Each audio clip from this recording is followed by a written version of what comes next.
Welcome to Levels of Life. Today, we'd like to invite you all in. I've decided, my name is Darlene Levels. This is Fentanyl and Opioid Awareness. I decided to form this organization because of the loss of my son, Dwan Henry, on his birthday. And I feel that it's time that we talk, all of us. It's a community thing. It's a people's thing. I would like to introduce my daughter, Shalonda Levels, and I want to thank the young people that's here with me today who is supporting and working and also have children, and would also like to invite you all in to talk.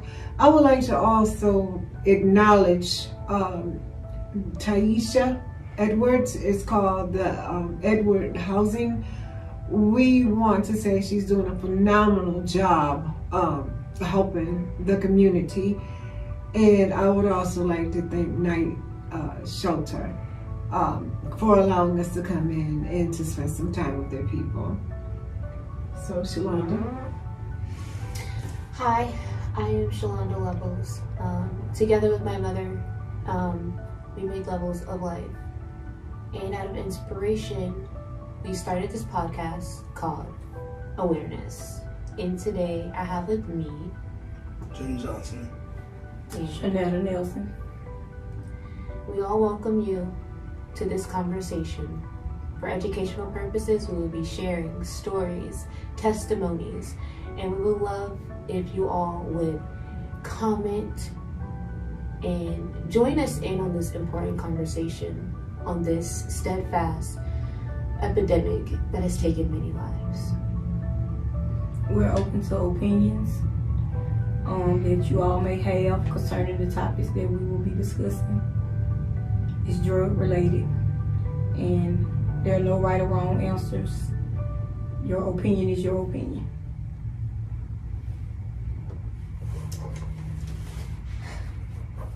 So today I'll be sharing in 3 stories, testimonies, and powerful journeys of the parents who spoke for their children. Because here, we would like to start with speaking for the lost voices. The first story we have is given by Mr. Eric Kittendahl. His daughter, Alyssa, very bright, 17 years old, very sweet individual as he would describe her be, a very good friend to those who did not have one, and spoke very strongly to always make sure the right thing happened. Always. Today we will discuss more of her story. Her father stated that a friend of hers from school, both of them received a pill from a young man who's known to target their high school young individuals. They received 2 pills from him that was laced with fentanyl. Unbeknownst to them, they took the pills. However, though Alyssa's friend survived, tragically, Alyssa did not. So before we get into this, I would like to send condolences to the family.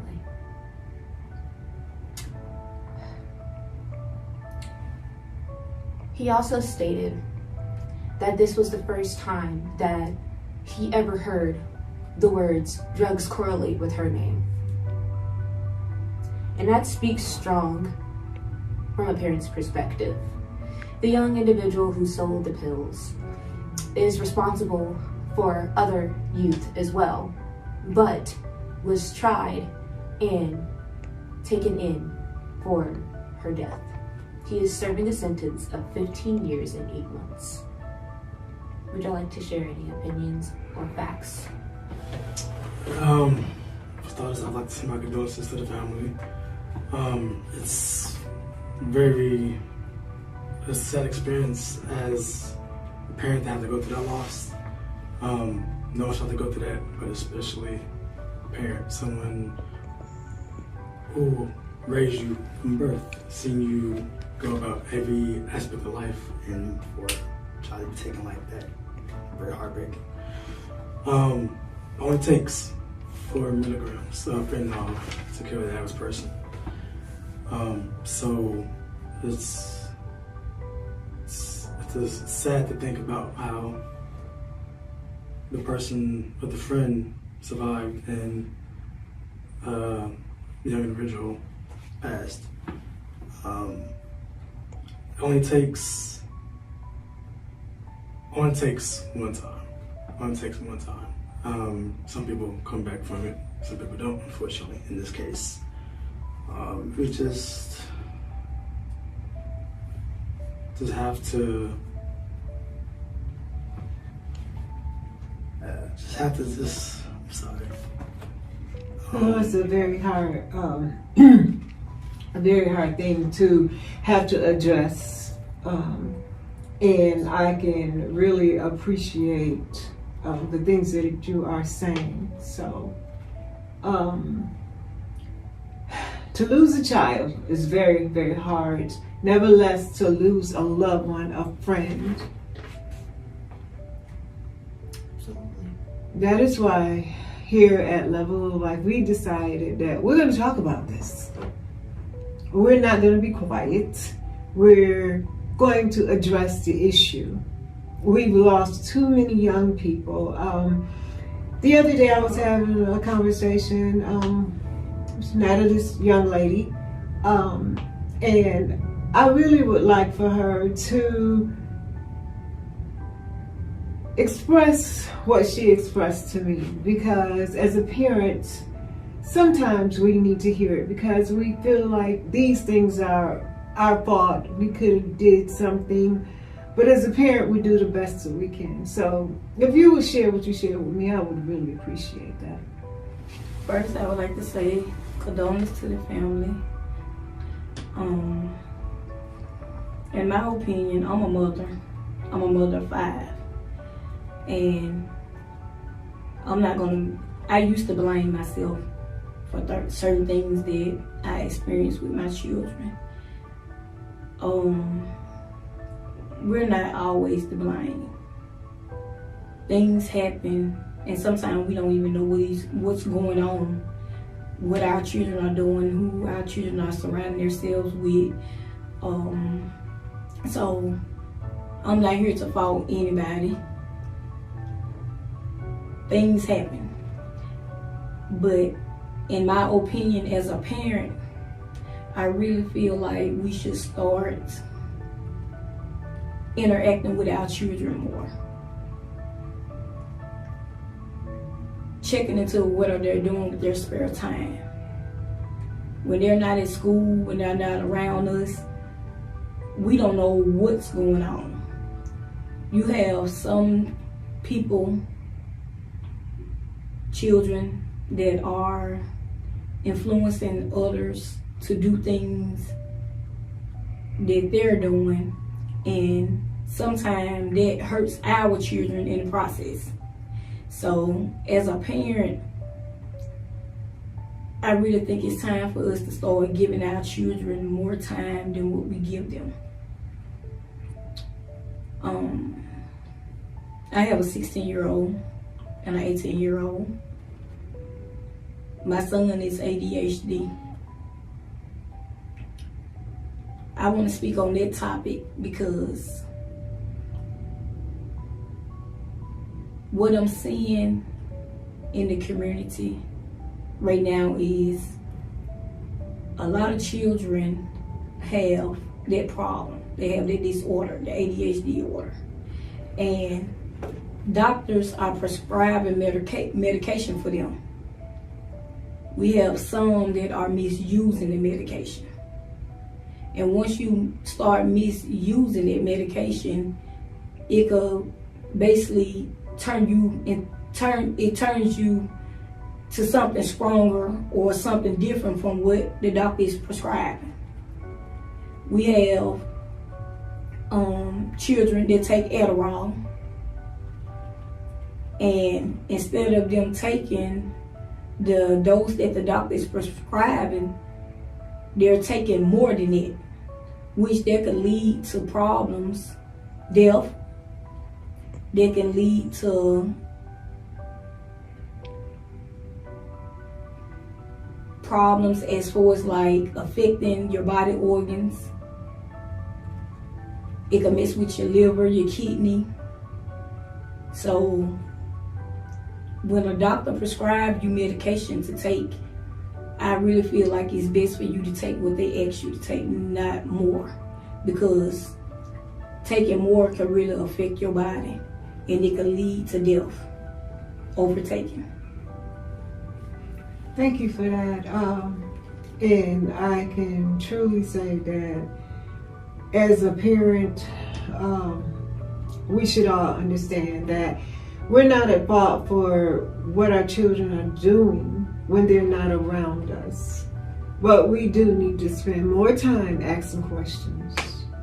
Who your friends are, where you're going. You know, you're gonna have children that don't want to respect rules and boundaries. Young adults. But one of the things that our young people, and I want our young people to understand, is that death is not an option. Experimenting should not end in death. Shalonda, how do you feel about what Shanetta just said about the overuse of medication that leads to wanting something stronger?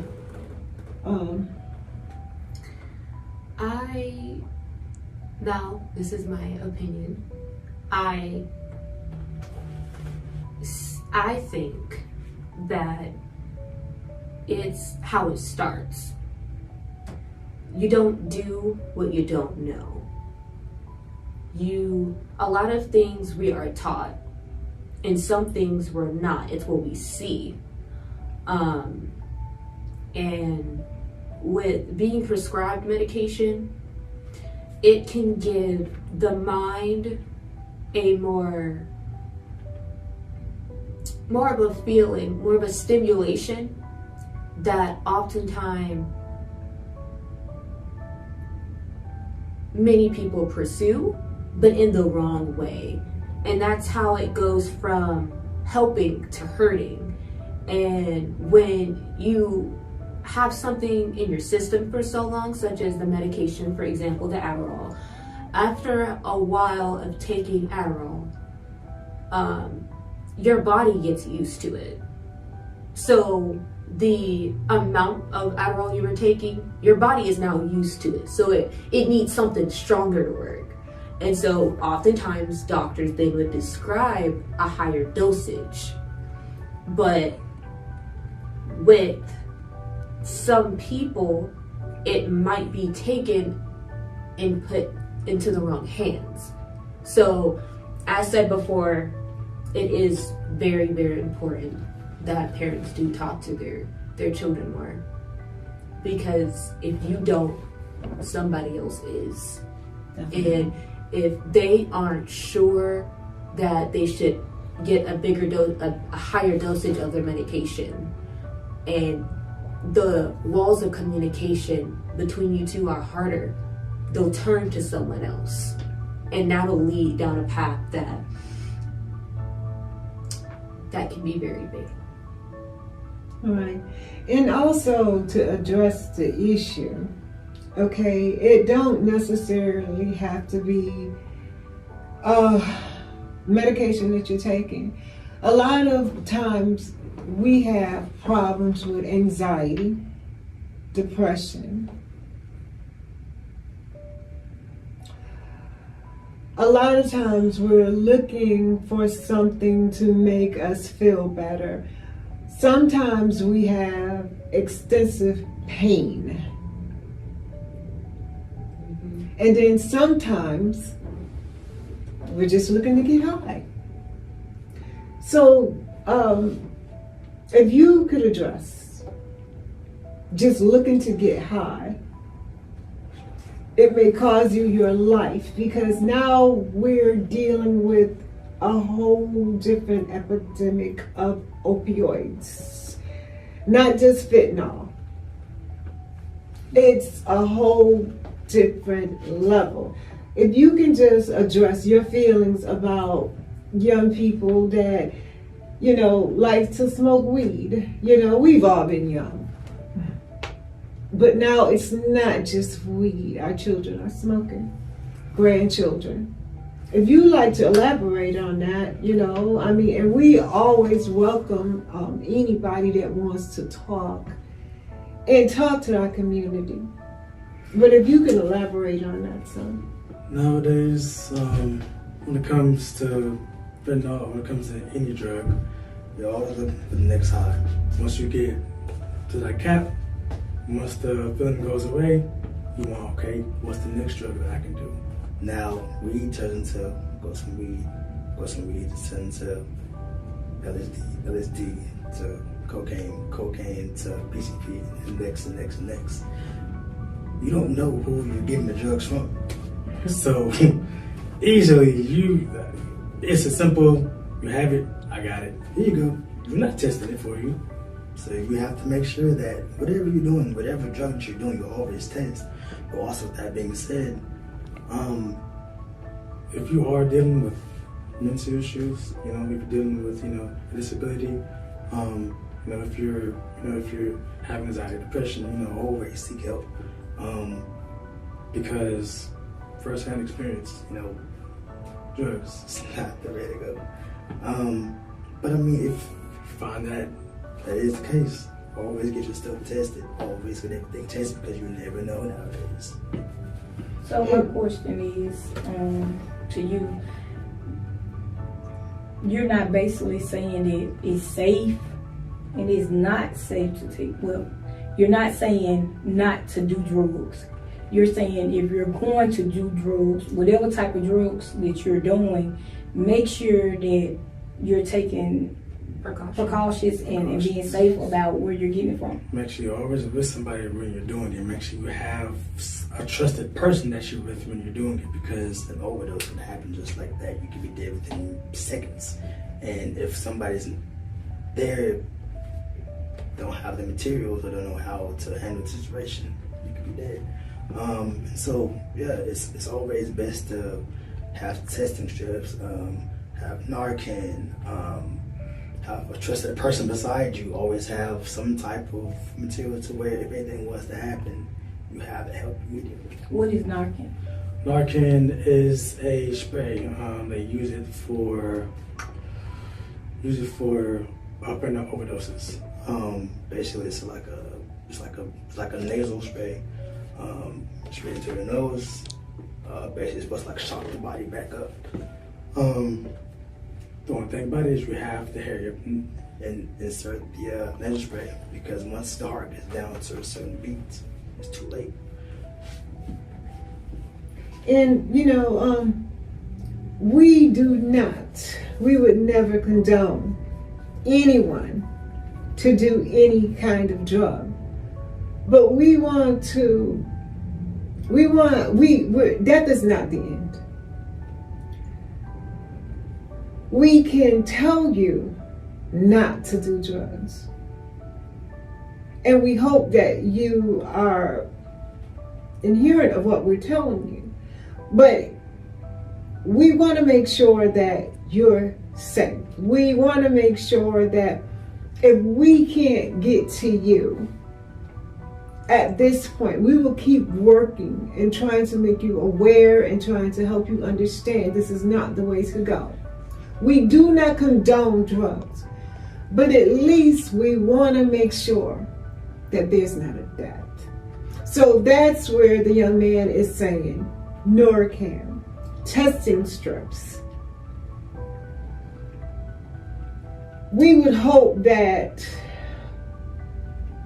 this crisis would not be, but it is. And we want you to come home, whether you're a young person, whether you're a young adult, whether you are friends, whether you're loved ones. Death is not the end. Shalonda? Death does not have to be the end. And this case, I can tell from the placement of the story and the words that were said by the father, that is a very, very devastating loss. And we would love to open the floor for more families to come in to be able to speak. And those who have survived it to be able to speak and give their word, their testimony. Because it's not very often that individuals come back from this. But those who do, they have a big story to tell. And a responsibility. And yes, they do. A very big responsibility. Yes.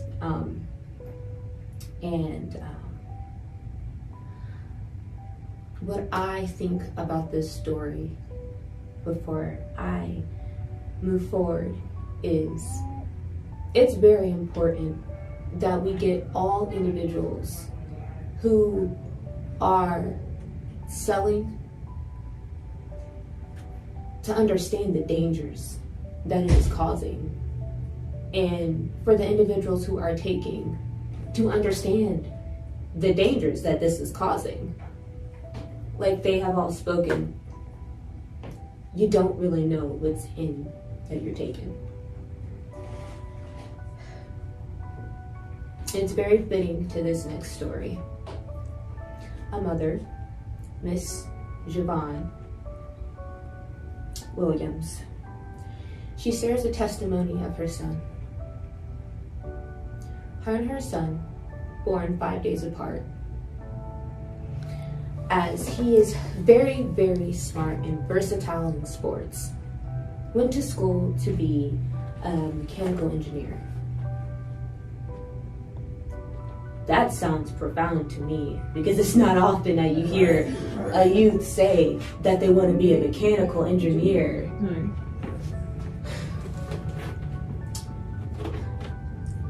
His mom described him all about peace and his friends, which doesn't sound uncommon for teenagers, am I right? That's true. Peace and friends, what else do you need? Yeah. His mother labeled him a peacemaker and could not get away from how smart he was and how proud of him.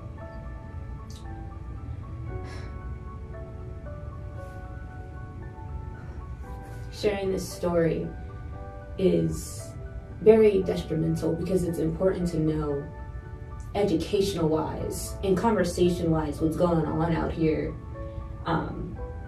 As she spoke, she said that for his birthday, as young individuals do, often want to spend their birthdays with their friends, go out and have a good time. That's what he did that day. Before his birthday, he went out to hang out with friends, and from what she described, for all he know, he could have been asking for a Percocet. She has not been given that much information. She pled with the coroner to give her details and to give her a better understanding, because to this day, she doesn't know the time of his death, or primarily, factually, the day. However, he was with his friends. As she stated, she has strict rules in her household. I'm sure many mothers do. Do not come in and out of my home. Late hours. He told his friends, I will be taking a nap in my car very quickly. I will be up to go back home, because I know how my mom is. I'm going to take a nap and return home. When his friends left him in that car is when he passed. His mother said, verbatim, and I quote, "The last message I sent my son was happy birthday, and he didn't respond. As I'm planning my 45th birthday party, thinking I'm excited he's going to come home tonight, and I get to say happy birthday to him. And he never responded. And till this day, she takes stroke medication to sustain her health.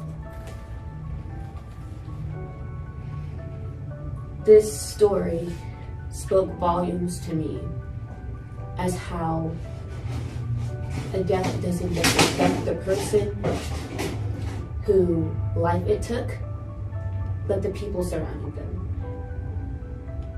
Do y'all have anything you want to share with that? Well, I can truly say that I understand what has happened here. It was my son's birthday, May the 16th, which was when he passed away on his birthday. My daughter here was giving birth to her first child, which was a son. And his birthday was May the 16th. Now, my daughter had not heard that, we hadn't heard yet that my son had passed away. She had her baby that evening. And they had spoken prior, and she always thought, and he did also, that the baby would be born on his birthday. We didn't find out until some days later that my son had passed away. So it's a very hard thing for this parent, and I do understand. I just thank God that I don't need stroke medication. But there's one thing that I vow to do. I vow to my son, I can't bring him back, but I will make others aware of what the harm this can do to your loved ones. Absolutely. Absolutely. And you being his sister has been very hard for you, and it was on his birthday. You know, never to really know how and what happened. And for the coroner to tell you what was in your child's system, but it was his birthday. And as the epidemic continues,